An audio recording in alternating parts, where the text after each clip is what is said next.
Today in the Daily Dose, Mata Hari. Born Margarita Katruda Zell in 1876, Leeuwarden, Holland, after living on the island of Java as a mail-order bride to Scottish-born Dutch Army officer John MacLeod, a relationship that proved abusive for the future Mata Hari. Margarita poured herself into the study of Javanese culture and dance. After her divorce from her alcoholic husband, by 1905, her fame as an exotic dancer spread throughout Europe, informing audiences that she was born a Javanese princess, where she was given the name Mata Hari, or Eye of the Day, in the Malay language. Coattailing on early 20th century modern dance standouts like Isadora Duncan and Ruth St. Denis, Mata Hari's Asian-inspired interpretations packed dance halls and opera houses from France to Russia, mainly due to the fact that her performances eventually morphed into a strip show. Promiscuous, flirtatious, and openly flaunting her body, Mata Hari brought a carefree, provocative style to stages throughout Europe, leading one French journalist to write that Mata Hari was so feline, extremely feminine, majestically tragic, the thousand curves and movements of her body trembling in 1,000 rhythms. She also became quite an infamous courtesan, cavorting with wealthy men in high society alike, and after the outbreak of World War I, her stable of lovers expanded to include high-ranking military officers of an assortment of nationalities. In February of 1917, as France struggled with war fatigue and high losses on European battlefields, French authorities arrested Mata Hari on trumped-up charges of espionage for the German government, even though France had paid her 1,000,000 francs to seduce Prussian Crown Prince Wilhelm, the oldest son of Kaiser Wilhelm II, accused of sharing details of the Allies' newly developed battle tank, which, according to prosecutors, resulted in the deaths of thousands of Allied soldiers. During her widely publicized trial, she proclaimed a harlot, yes, but a traitoress, never. She was convicted of spying for Germany and sentenced to death. On October 15th at Vincennes, France, she was brought before a firing squad of 12 French soldiers, refusing a blindfold as she defiantly blew a kiss to her executioners. After shots rang out, one eyewitness reported that slowly, inertly, she settled to her knees, her head up always, and without the slightest change of expression on her face. For the fraction of a second, it seemed she tottered there on her knees, gazing directly at those who had taken her life. Then she fell backwards, bending at the waist with her legs doubled up beneath her, ending Mata Hari's life at the still tender age of 41. The Battle of the Somme.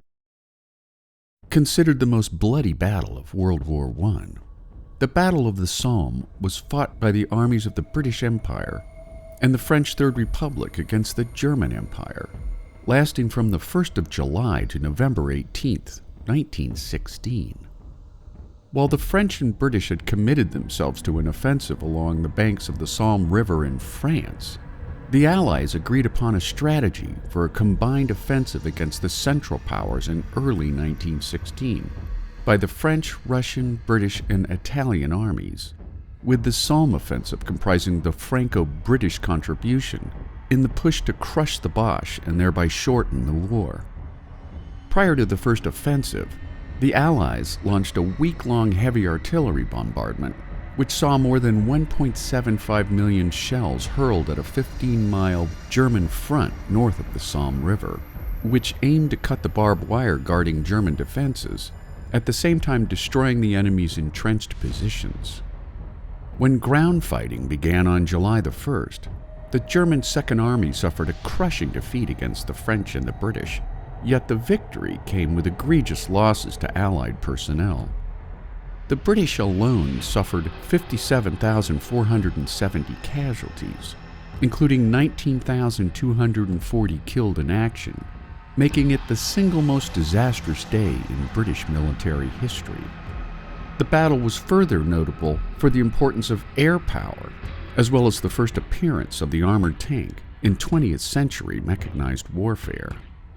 The battle would rage on for nearly 5 long months, yet by October, bad weather stymied all hopes of an Allied victory, with Allied soldiers struggling to cross muddy terrain under fearsome attacks by German artillery and fighter planes. The Allies made their final advance in mid-November, attacking German positions along the Ancre River Valley, until the arrival of true winter shut down the Allies' offensive on November 18th, ending a fearsome battle of attrition along the banks of the Somme, at least until the following spring. Over the 141-day offensive, the Allies had advanced just 7 miles, failing completely in their fight to break the German line. While the battle was intended to hasten victory over German aggression, the stalemate would see more than 3 million men fight in the Battle of the Somme, with over 1 million wounded or killed in action, making the Battle of the Somme one of the deadliest conflicts in recorded human history. The Third Ypres Campaign. After the First and Second Battles of Ypres, which saw German forces attack an Allied-held salient or bulge in the Flanders region near Ypres, Belgium, France witnessed widespread mutinies after the Germans unleashed some 200 tons of chlorine gas into Allied trenches. Beginning on July 31, 1917, some 4 months after America's entry into World War I, British Commander-in-Chief Sir Douglas Haig called for an aggressive offensive against German subbases along the north coast of Belgium, under the mistaken belief that the German army was so weakened after 3 years of fighting that Germany would immediately sue for peace after one more Allied victory.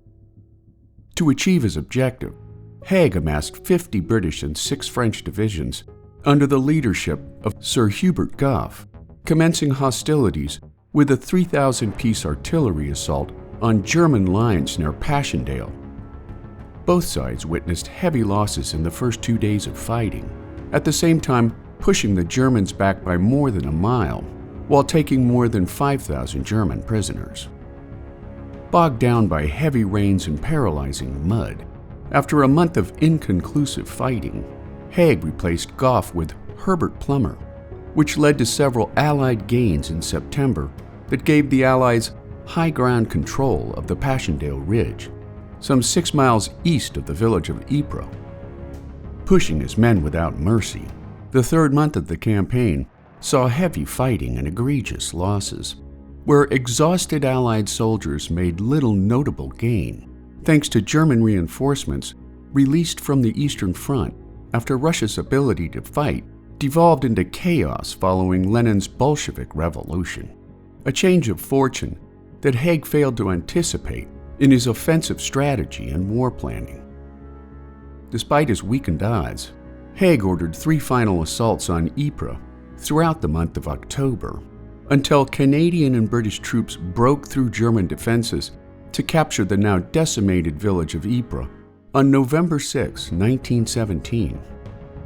The capture of Ypres gave Haig the justification he needed to call off his offensive, ending the Third Battle of Ypres with some 310,000 Allied casualties, against 260,000 casualties for the Germans, making the Third Ypres campaign one of the deadliest, most controversial offensives of the First World War.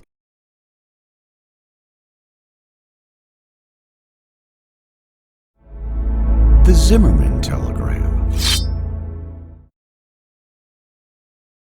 Despite America's isolationist sentiment and declared neutrality to the war raging in Europe, in May of 1915, Germany's predictable overreach ignited American outrage when a German U-boat sank the passenger liner Lusitania, taking the lives of nearly 1,200 passengers, including 128 Americans.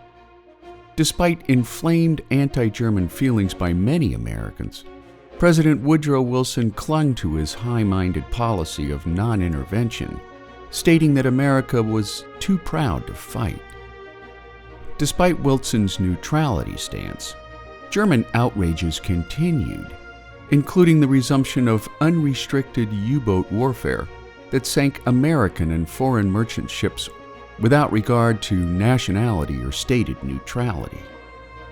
But the final straw that forced America's entry into World War I was a telegram sent by Germany's Foreign Secretary Arthur Zimmermann in early 1917, when in one of the most brilliant intelligence coups of the 20th century, the British intercepted and decoded Zimmermann's ciphered message, which urged Mexico to join them in the fight against the United States in exchange for the return of Texas, Arizona, and New Mexico, lands which were lost after Mexico's defeat in the Mexican-American War. Germany's reckless provocations proved to be too much for Wilson and Congress, ending the United States' staunch isolationist position with a declaration of war on April 6, 1917, prompting Wilson to declare in his war message to Congress that it is a fearful thing to lead this great peaceful people into war, into the most terrible and disastrous of all wars, civilization itself seeming to be in the balance. But the right is more precious than peace, and we shall fight for the things which we have always carried nearest our hearts. For democracy, for the right of those who submit to authority to have a voice in their own governments, for the rights and liberties of small nations, for a universal dominion of right by such a concert of free peoples as shall bring peace and safety to all nations and make the world itself at last free. Over 4.7 million Americans served in the armed forces during the course of World War I, with nearly 3 million fighting in Europe, at a cost of 204,000 soldiers wounded, 53,402 battle deaths, and 63,114 non-combat-related deaths, making the Zimmermann telegram the final ignition point before America's entry into the war to end all wars.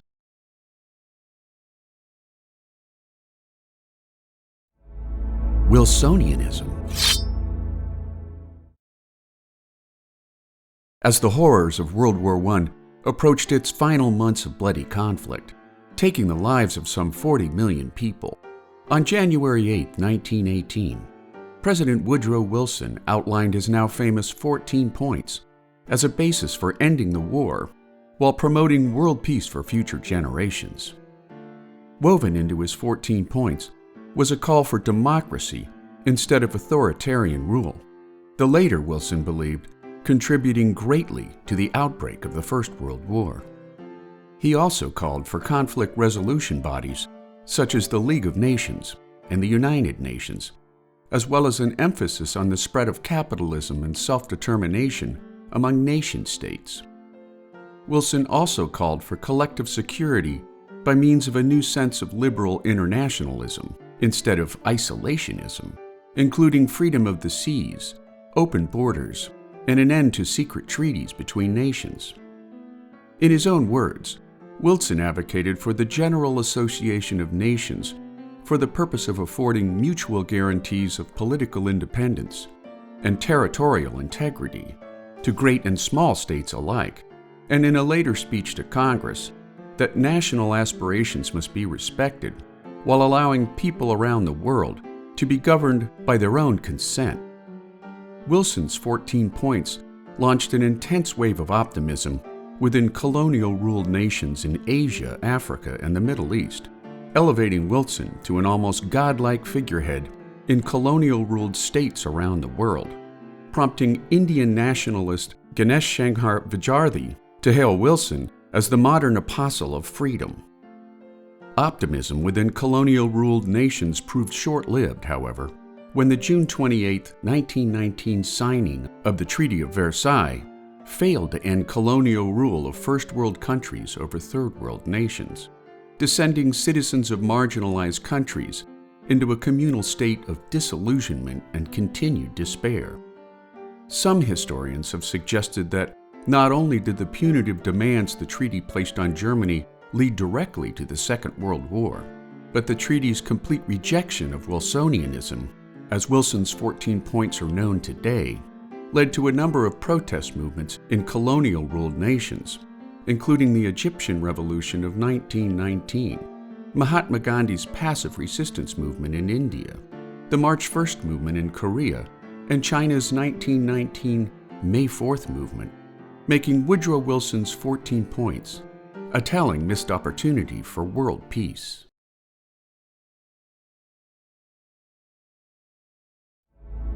Germany's Spring Offensive of 1918.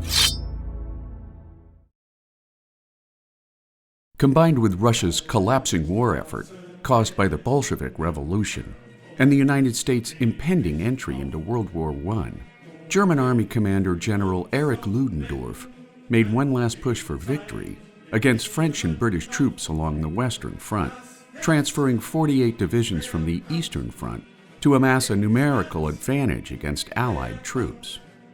Intending to punch through the boundaries between the British and French armies, with the goal of ending Great Britain's participation in the war, during the early morning hours of March 21, 1918, the first German offensive, codenamed Michael, began with a withering 5-hour artillery assault before specially trained German units overran Allied positions, capturing 1,926 square miles of land, while taking 90,000 prisoners by April 5th, at the same time failing to push the British from the field. A second offensive, codenamed Georgette, was launched on April 9th against British lines at Flanders, and while the Germans advanced rapidly into enemy territory, they failed to capture the British choke point rail hub at Hasbrook, primarily due to Ludendorff's failure to concentrate his attacks on weakened points in the Allies' front line. The Germans then launched Operation Blücher on May 27th, intended to divert French troops to Chemin des Dames for a planned second offensive at Flanders. Advancing to within 56 miles of Paris, Operation Blücher created a vulnerable salient or bulge in the German front line that nearly ended in failure. Two more offensives would round out Germany's Kaiserschlacht spring offensives, as they were known: June 9th's Operation Gneisenau along the Matz River, and July 15th's final offensive in Champagne, leading to a French-led counteroffensive on July 18th that left surviving German troops exhausted and wholly demoralized. Plagued by command errors that failed to capitalize on British logistical vulnerabilities, the Germans' tactical successes proved insufficient against a far more resilient enemy than Ludendorff had foreseen, further hastening the Reich's eventual defeat following the Allies' 100 Days Offensive, which brought to a close one of the bloodiest conflicts in human history. By the end of the offensives, casualties on both sides proved egregious: 688,341 for the Germans and 863,374 for the Allies. The arrival of 1 million U.S. troops into France by July of 1918 filled in for the Allies' losses, while the Germans, by contrast, lacked any reserves to replace its fittest and best-trained soldiers who had perished during the battles, making Germany's spring offensives some of the heaviest losses during the First World War.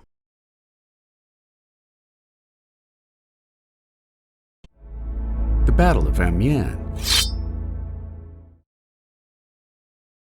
Following egregious losses during the Germans' spring offensive of 1918, surviving German fighting men were dogged by exhaustion, faltering morale, failing supply lines, and the rapidly spreading Spanish flu pandemic of 1918, leading many German war leaders to speculate on Germany's impending defeat after 4 bloody years of war. The same speculation was felt on the Allied side as well, prompting Allied Generalissimo Ferdinand Foch to reject a solitary decisive blow against the Germans, but rather a series of limited, rapid-fire offensives intended to liberate vital rail lines around Paris, further weakening Germany's supply lines to the Western Front. At a July 24th conference of Allied army commanders, Foch's strategy was agreed upon by Allied leaders, including John J. Pershing of the United States, Philippe Pétain of France, and Sir Douglas Haig of Great Britain. Known as the Battle of Amiens, or the Third Battle of Picardy, The British attacked first on the morning of August 8, 1918, near Amiens along the Somme River, where a force of 20,000 German soldiers defended a rail line between Méricourt and Angers. Outnumbered 6-1 by British, Australian, and Canadian troops, the Allies laid down a well-coordinated attack on German lines, employing some 400 tanks, 2,000 artillery pieces, and over 800 aircraft. By the end of the day, the Allies had punched through 15 miles of Germany's front line, witnessing 27,000 German casualties, while more than 12,000 exhausted and dispirited German soldiers surrendered to Allied forces. While the Allies' summer offensive, now known as the 100 Days Offensive, failed to repeat the overwhelming success of its first day at Amiens, the battle would prove to be a turning point for Germany's collapsing ability to wage war. Dubbed the Black Day of the German Army by German General Erich Ludendorff, Kaiser Wilhelm II told Ludendorff that we have reached the limits of our capacity.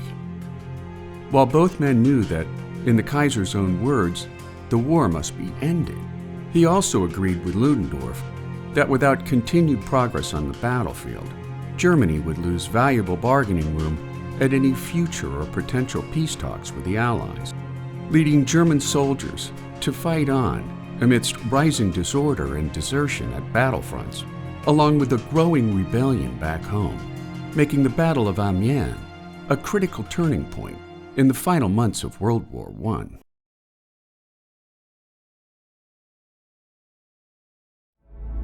Armistice Day.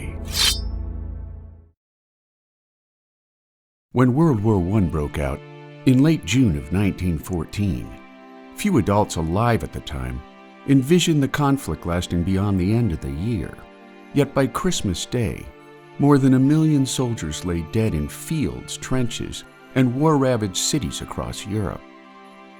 In a war that eventually spread throughout most of the world, including China and Japan, the first sign of an end to the conflict came in October of 1918, when the Ottoman Empire signed an armistice with the Allies, ending fighting in the Middle East, while days later, a disintegrating Austro-Hungarian Empire signed an armistice with Italy.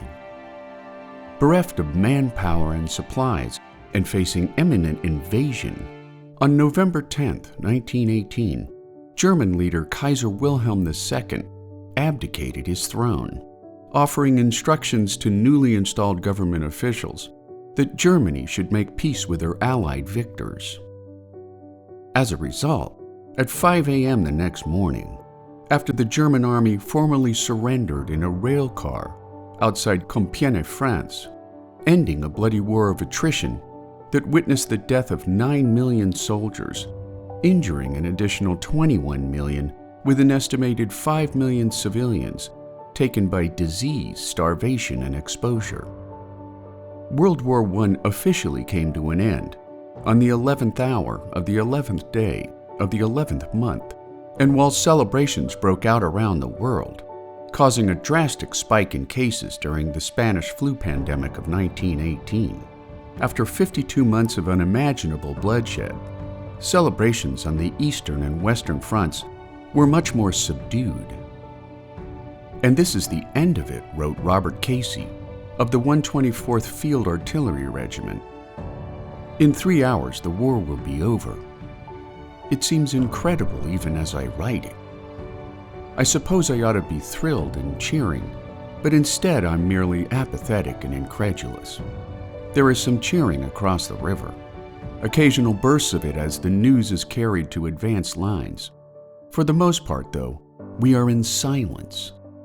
With all is a feeling that it can't be true. For months we have slept under the guns. None of us can comprehend the stillness, making Armistice Day a bittersweet close in the war to end all wars.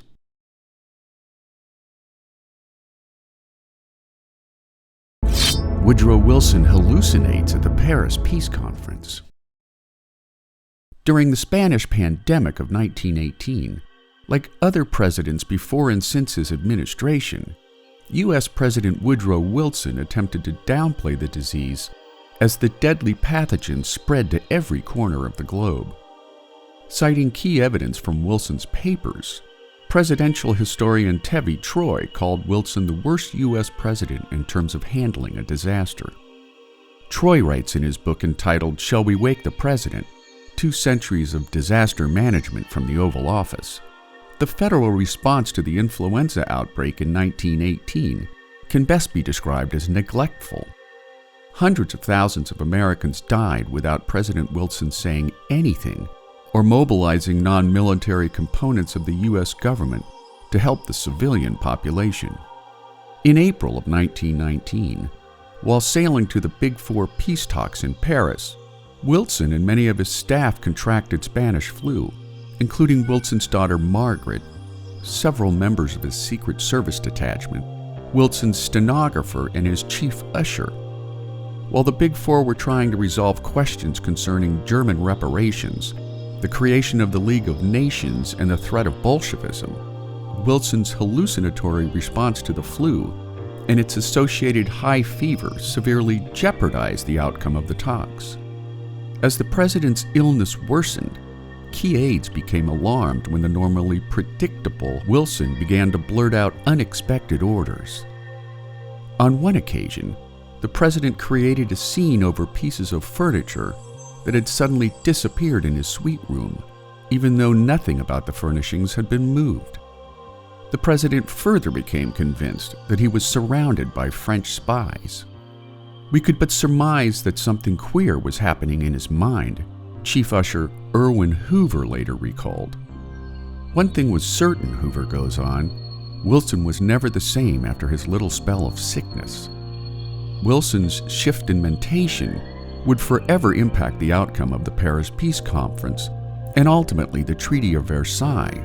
For while Wilson's initial stance was that the winners of World War I should go easy on Germany to facilitate a lasting peace, after coming down with influenza, Wilson conceded to the other world leaders' demands, setting the stage for a settlement so harsh and onerous to Germans that it became the leading rallying call for a revitalized German nationalism, the rise of Adolf Hitler, and the advent of World War II. Today on the Daily Dose, the League of Nations. After the horror of World War I, the concept of a League of Nations was first envisioned in President Woodrow Wilson's 14 Points speech regarding the post-war peace and reconstruction of Europe. And while 3 of the Big Four leaders at the Paris Peace Conference rejected Wilson's proposals as too idealistic and naive, upon his return to Washington after signing the Treaty of Versailles, Congress soundly rejected the notion of an international body to adjudicate disputes between nations due to an overwhelming post-war isolationist sentiment. The League of Nations formed anyway under the leadership of British parliamentarian Lord Cecil, and by 1920, 48 nations had joined, with headquarters first in London before later moving to Geneva. At first, the organization picked its dispute arbitrations with an air of caution, refusing to involve itself when Russia attacked a port in Persia in 1920. But as the League's authority strengthened over time, from 1919 to 1935, the League intervened in disputes between 14 member and non-member nations. Early in its existence, the League of Nations devised the Geneva Protocol, which placed limits on the use of chemical and biologic weapons in warfare. League members also created the World Disarmament Conference in the 1930s, which pushed for military disarmament in member states, including Germany as mandated by the Treaty of Versailles. The World Disarmament Conference came to an early end after Adolf Hitler quit the conference and the League when he came to power in 1933. After Germany invaded Poland in 1939, igniting the Second World War, most League nations claimed neutrality, while other League nations quickly fell to Hitler's invading Wehrmacht forces. Switzerland soon grew nervous about hosting an organization widely perceived as siding with allied nations, forcing the League of Nations to abruptly shutter its doors and disband on a permanent basis. A little more than a month after VE Day, the victorious allied nations conceived of a broader international dispute and arbitration organization, formally chartering the United Nations on June 26, 1945. Today, the United Nations hosts 193 member states and 2 observer states as it attempts to harmonize nations in the name of international cooperation. And there you have it, the League of Nations. Today on the Daily Dose, get your nerd on with the Daily Dose and learn something new every day. Subscribe to the Daily Dose on YouTube or sign up for emails at dailydosenow.com.